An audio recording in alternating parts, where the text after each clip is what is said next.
really good surfer and mountain biker. I'm kind of more known as the person who started Xero. It's been a really interesting story. I retired full time about 5 years ago, and that's given me time to really think about some of the big things that we can do inside New Zealand. And you may be wondering why I'm here.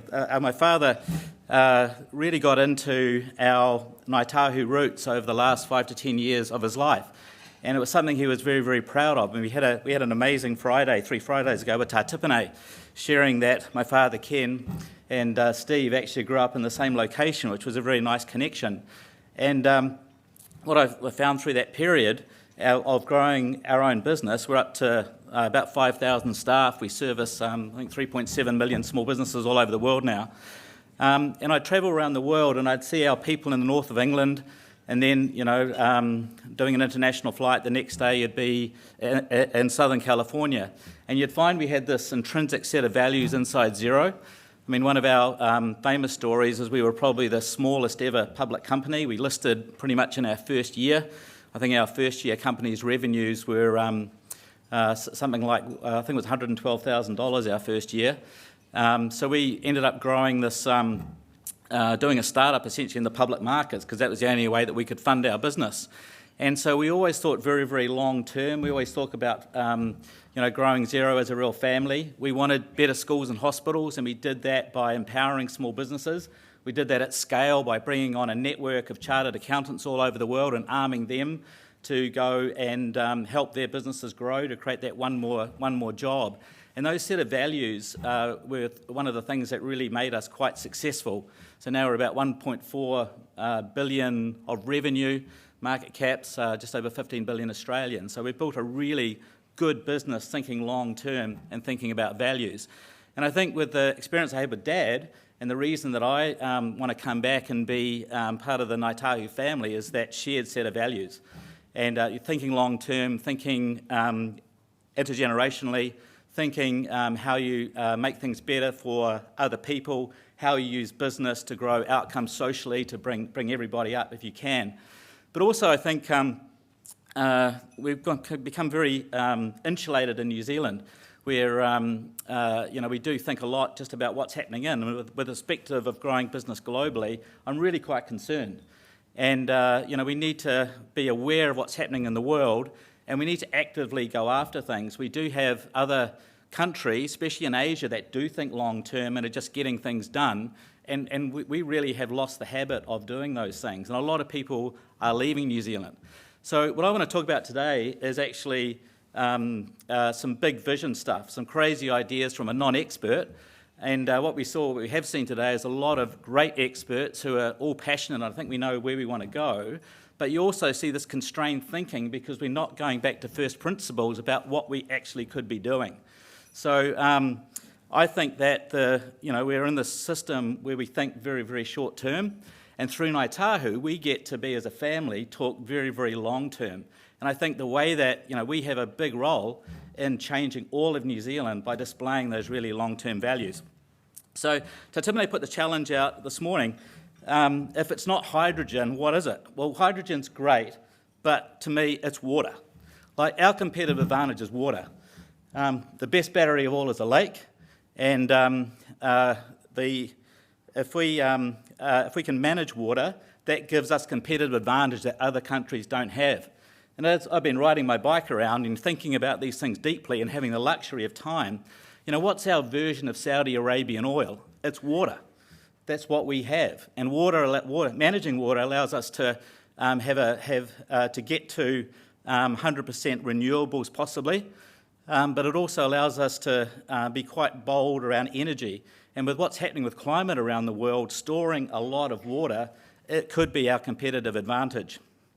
But I think just listening this morning, the carbon zero stuff kind of feels a little bit like having to go on a diet or not drink as much coffee or eat less meat. It's kind of not that exciting. And I think there's maybe a bit of a reframing. And maybe the reframing is something like, could we have a goal of being the lowest cost renewable energy in the world? Like something really positive. So we get to carbon zero, which is what we have to do, but actually having a clear goal that as a country we work towards is super interesting, because it also implies great economic benefits. If we have the lowest cost energy and it's 100% decarbonised, then surely that's a great thing. So what I want to talk today is just some blue ocean thinking around what it could look like and what we could do.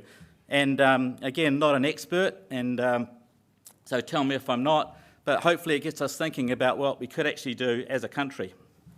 So one of the big things is we have a broken electricity market, and I really wanted to pull the string on this. I went and talked to a few energy companies. It turns out we only store 2 months' worth of water. And I was like, what? That can't be right. We only store 2 months' worth of water. And the way the market works is the energy companies make all their money in dry years because the price of electricity goes up. So they act completely rationally, but it means we, I almost choked on my sausage roll when Ross said we have cheap electricity. No, we don't. It's frickin' expensive. I pay the bills. And so what if we actually change the goal of the energy market to provide the lowest cost renewable electricity in the world? And one of the things, and we saw this in the telecommunications space, if you blur infrastructure investment with public companies, you end up with this blend that doesn't make sense. It's hard to invest in the common good because you've got to make profit. So maybe there's an architecture change where we think about infrastructure as infrastructure, and we try to get that 5% rate of return.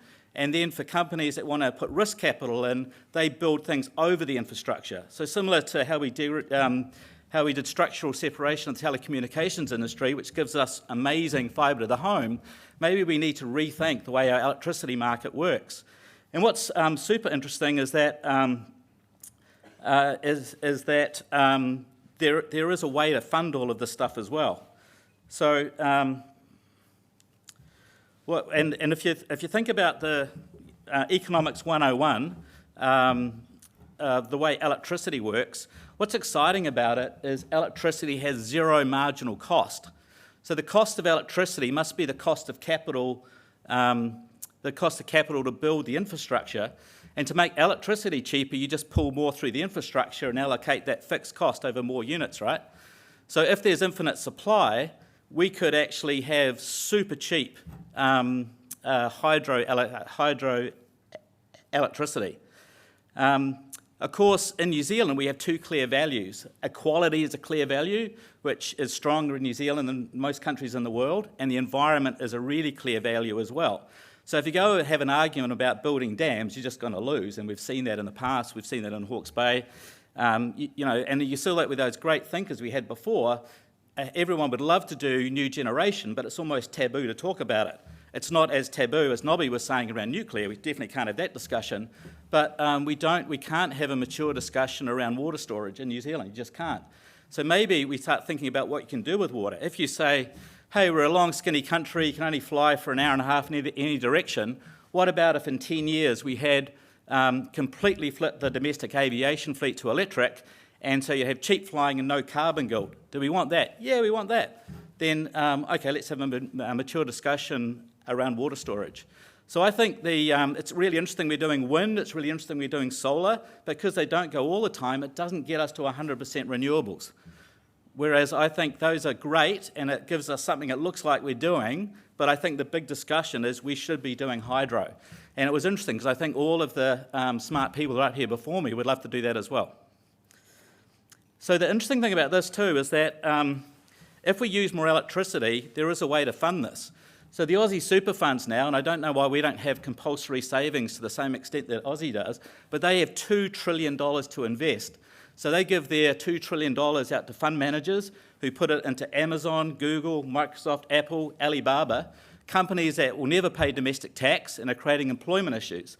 So those big Aussie super funds, and to a small extent our super funds, would love to invest in domestic infrastructure, and they want to write big checks. And the good thing about things like electricity and telecommunications is there's a clear business model.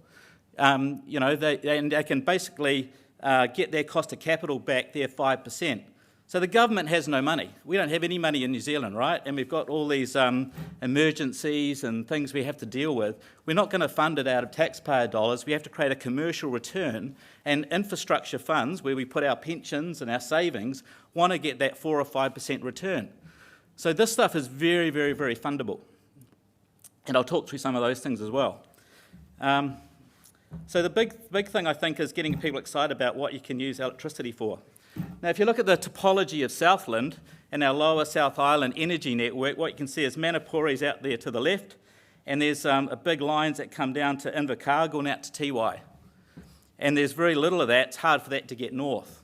You can also see up near Benmore, that's where the DC starts, that's where power gets shifted north to Auckland, and the conventional thinking is if there's an excess of electricity, you've got to get it to Auckland because that's where all of the infrastructure is. You can also see Queenstown there, Frankton, that there's a single supply route, physical supply route coming in, and we don't even have enough electricity in there. So we have major issues around infrastructure in Queenstown, and Queenstown is, of course, important as the gateway to Southland. So when I saw that, I was like, oh, okay, now I kind of understand the Tiwai issue, right? Because at the moment, that's where the power goes to. So here's the big idea. Why don't we use the power here? Why don't we make Southland the renewable energy capital of New Zealand, or the province of New Zealand? We do use most energy, but let's not think about shipping it north. Let's actually use it down here. And there's some really easy ways that we can do that. So thinking about, and I'll get to that in a second. So thinking about Queenstown.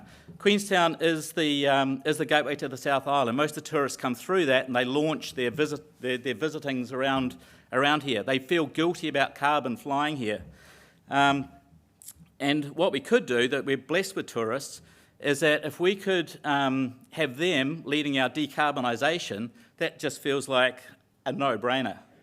And it's really interesting because in Queenstown, we haven't got a bed tax, so we have a small number of locals funding a whole lot of tourists coming in. A bed tax would be a way that you would solve that, but electrification is in fact a bed tax.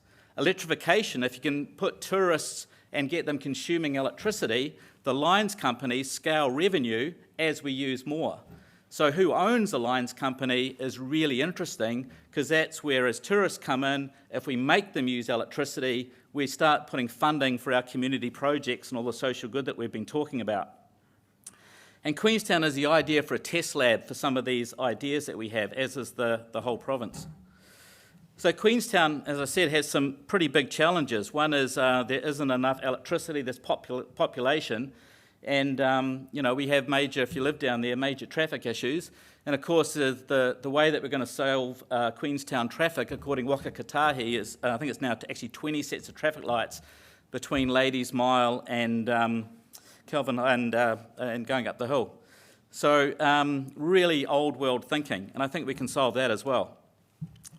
So one of the things that we're, as part of the big plan, I think a major thing we should be doing is increasing the capacity of Southland's power network.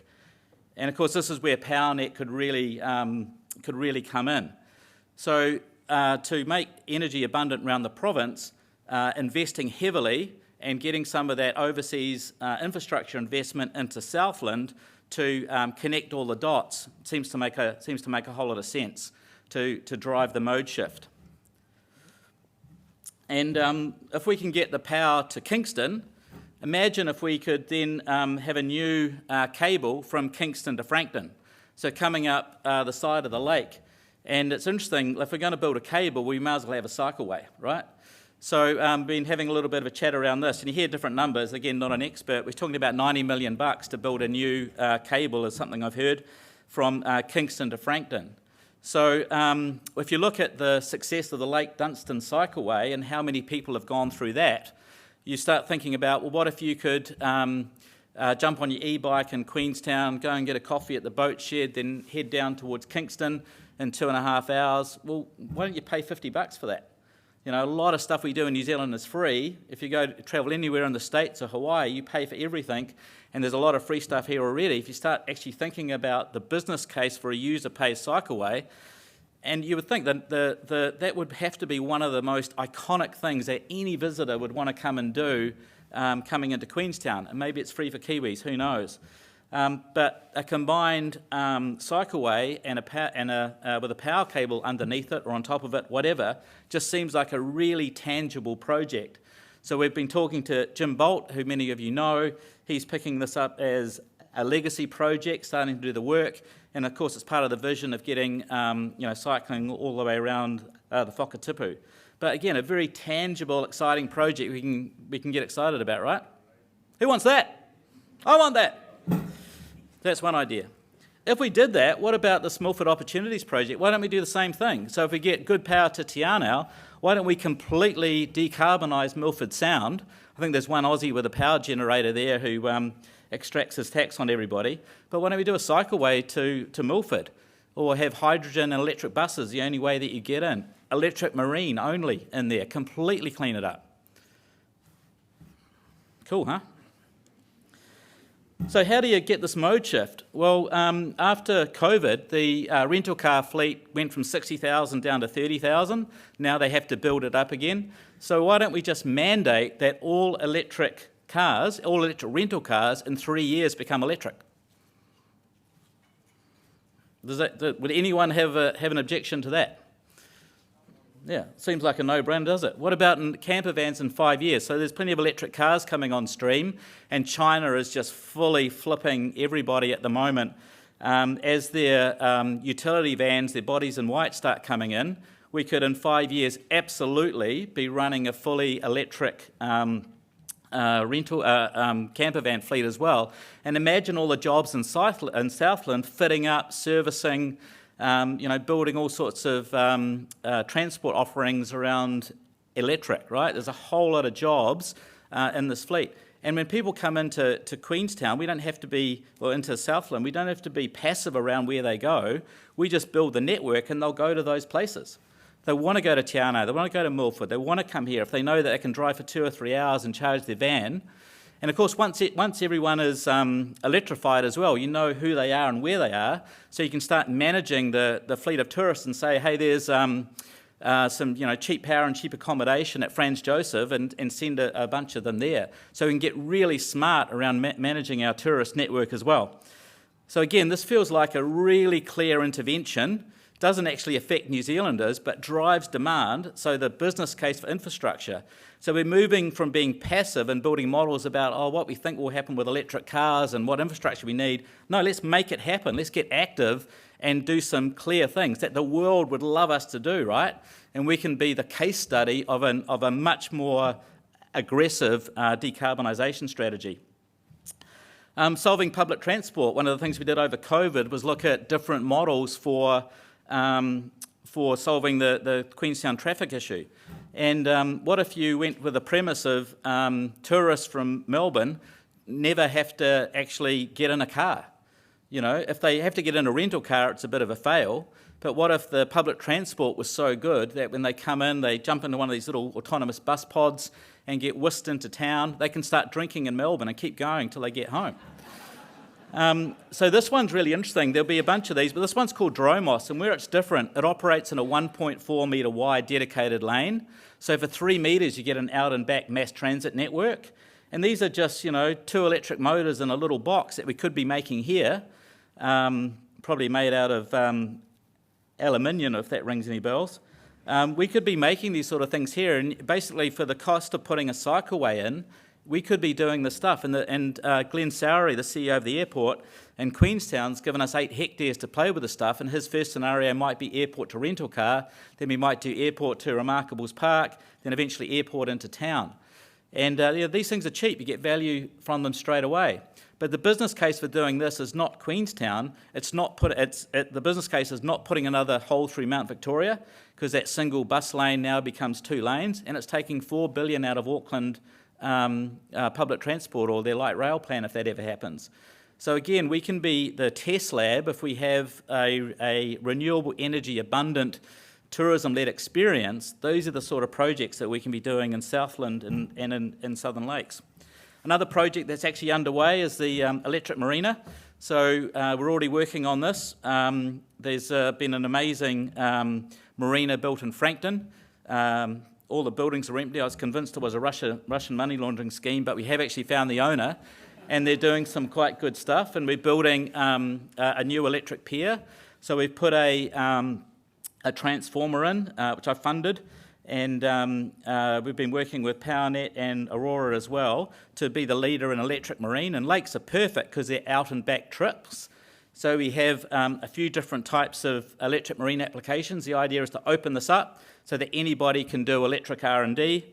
You've seen Costia with his electric foiling ferries, electric foiling boats. The next generation of that is electric foiling ferries. So imagine in our Kingston Cycleway example, you ride your e-bike down there. Suddenly we've kind of made Kingston really cool with cool cafes, cool accommodation, rental e-bikes, and then you jump back in your foiling ferry and back in Queenstown in about 25 minutes, and you actually see something from the future. So this is all very, getting very doable right now. A fun project that I've been doing is called Electric Wave. So we're building this electric wake surf boat, which is all electric. It's a huge thing.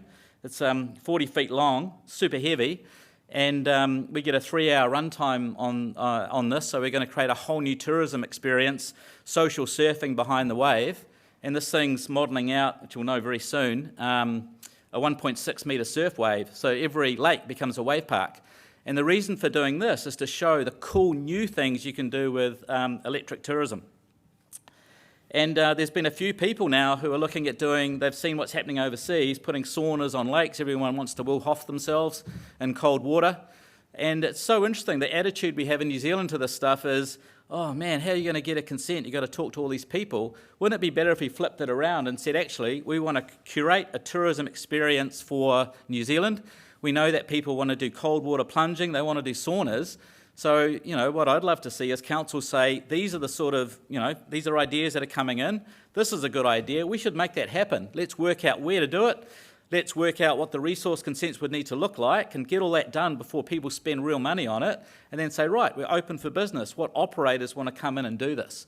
So there's some really fun things that we can do. And our attitude in New Zealand is it just takes so long to go and get things done.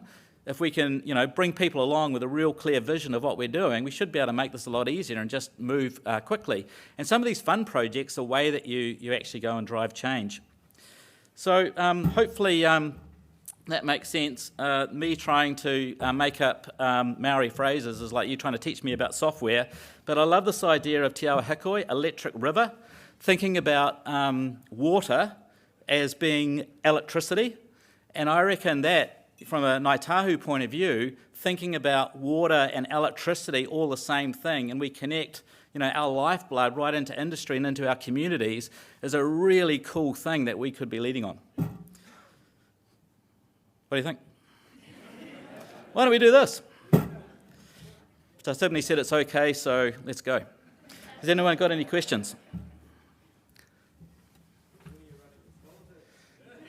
Question was, what colour are my eyes? No, it's when I'm running for politics. It's much more fun working with them. Kissing babies we'll leave for other people, and I respect Joseph and Megan for doing it.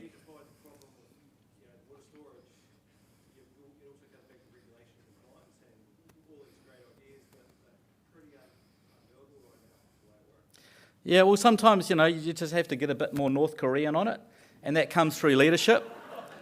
Where if we know it's a good thing, we just need some leaders, like I'm doing today, to say, well, why don't we do this stuff? And if you can feed back to your MPs, hey, this is stuff we all want to do, then hopefully we'll see some political leaders emerge that will actually, say this is the vision. And I'll tell you what, a lot of problems go away if you've got a vision that you're shooting for. So I'm hoping that, by throwing some of these ideas about it, challenges our thing. Why can't we build dams as long as they're environmentally better than the options? And when you look at decarbonisation and building our version of Saudi Arabian oil, abundant, cheap electricity, I think New Zealanders will get behind that.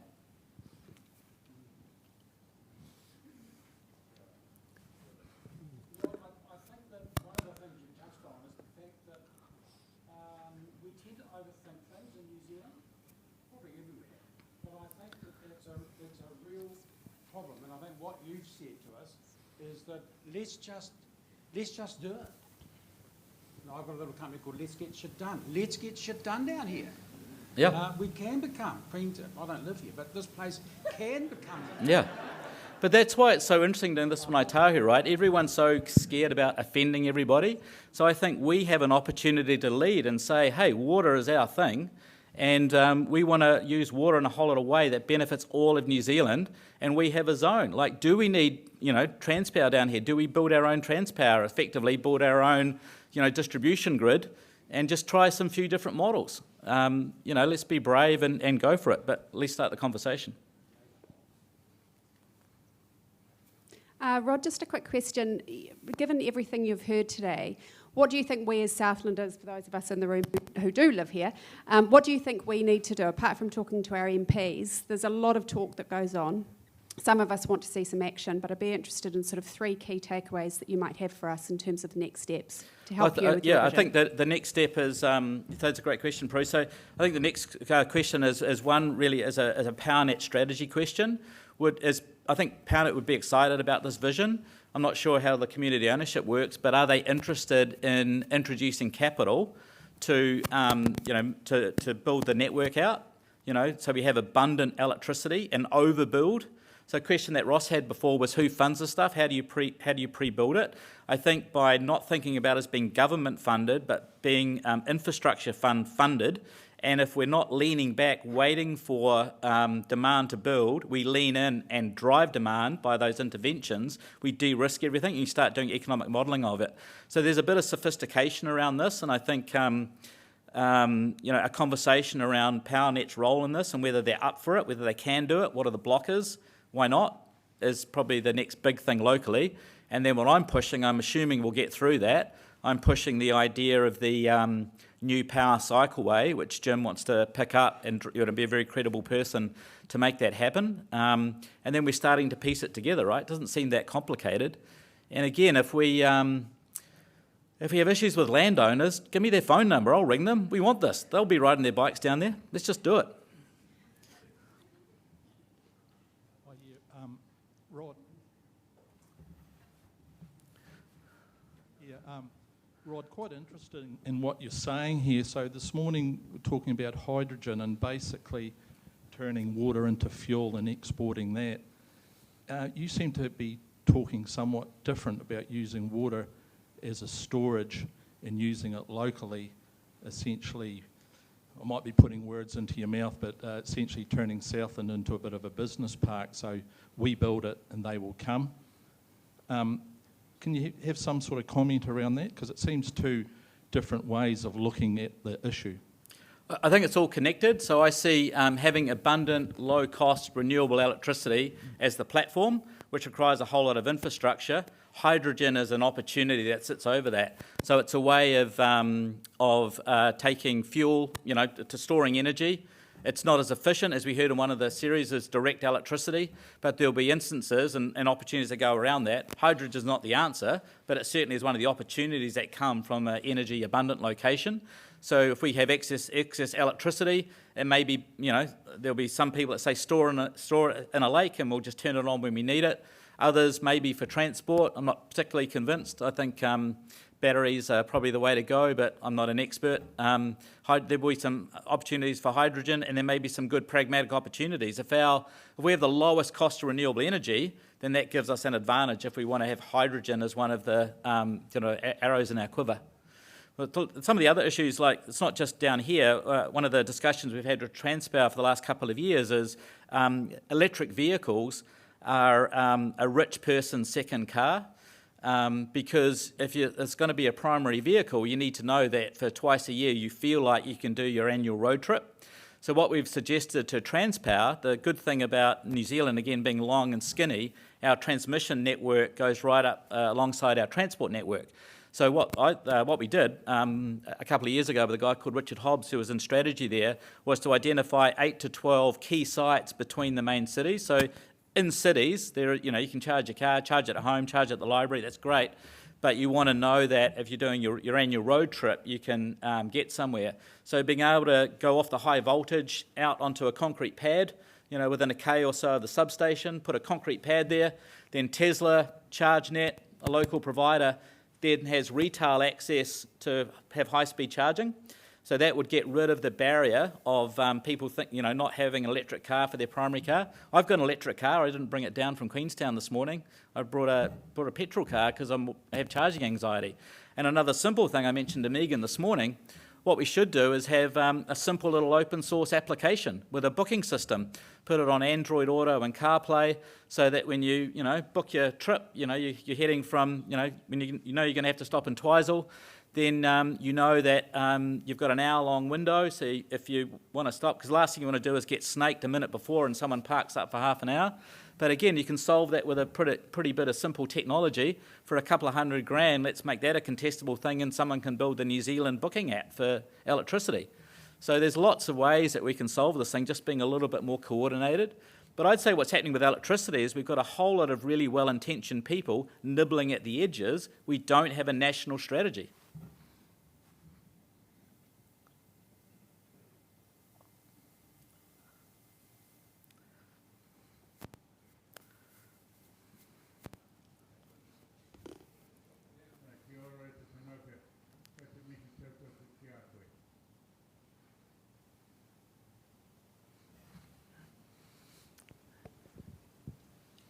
Kai te mihi atu ki te whanauka, kai te mihi tautoko ki a koe. The fundamental question is storage. And we throw away this enormous wealth of water on a continuing basis every day, and we use the spring flush, we waste it.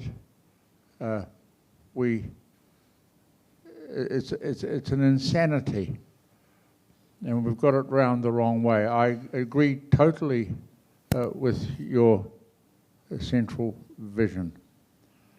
And the greatest wealth, I'm sorry, when you go down the road to Aotearoa or Bluff, as you go in, to drive into town, you've got Joseph Ward standing there in marble welcoming you into the town. Joseph Ward, think back how far he goes.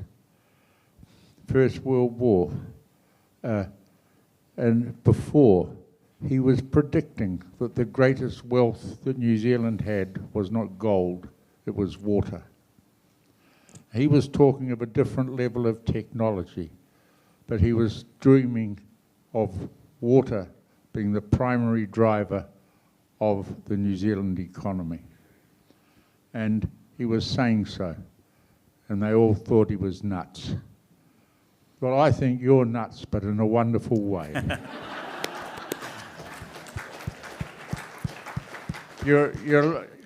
I don't want to die believing that you're like King Canute,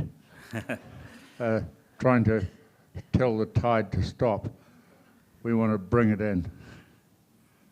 Awesome, thank you. Tēnā koutou, tēnā koe hoki. Thanks, Tatapane.